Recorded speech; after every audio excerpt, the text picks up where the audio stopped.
It's March 29th, and it's a pleasure to be here as we read through the Bible together in 2022. And just feed ourselves spiritually as we look at the Word and ask God where He wants to lead us in life and what He's telling us spiritually. So, what are we looking at today as far as the verse? Let's just kind of get right into it. It's Luke 8:24 to 25. And they came to him and awoke him, saying, Master, Master, we will perish.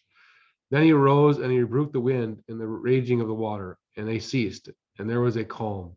And he said to them, Where is your faith? And they, being afraid, wondered, saying to one another, What manner of man is this? For he commandeth the wind and the water, and they obey him. What's beautiful with this passage, well, a lot of things are beautiful about this passage, is that it's not just the storm of a physical storm, but it's a spiritual storm.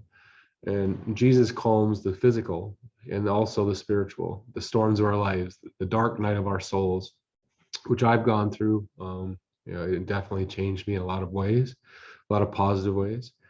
But God, Christ, he calmed the storm. He calmed and gave me joy in the midst of the dark night of the soul, and he calmed those waters of turbulence.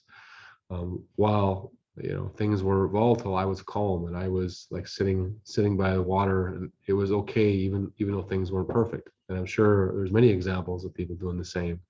So the first part I would say, is just Jesus calms both the spiritual and physical storms in our lives and in our spiritual lives.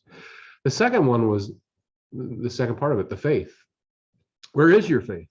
It's a question for all of us. If we believe the first part, Jesus can calm and make everything joyful, the storms be calm, the waters be calm in our lives. Where is our faith in that? I challenge my faith many a times. Do I believe what the Bible says? Do I believe what Christ says, that we're to worship him, that he has everything in his hands, that he thinks about us, every day. He knows every hair on our body. He knows everything about us, knows us better than we know ourselves.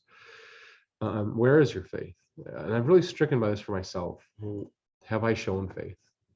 Have I shown that I trust the Lord in all that I do, in my business, in my life, and in how I plan out my day and what I put is important? It's a very deep thing. Where is your faith?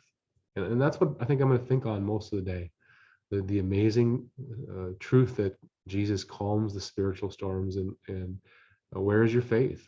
And just the wonderment, even the apostles, as they worked out what was happening, how could this miraculous thing happen, and where was their faith? Their faith grew. It's generally known that all the apostles were martyred. John was martyred, but he couldn't be burnt, and so he wrote Revelations in Patmos, the island of Patmos.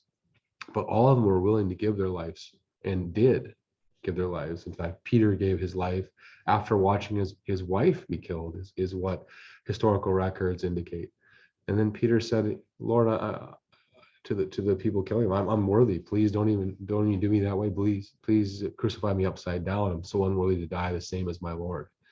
Every one of these apostles in that moment in the storm and the uncalmness didn't have faith.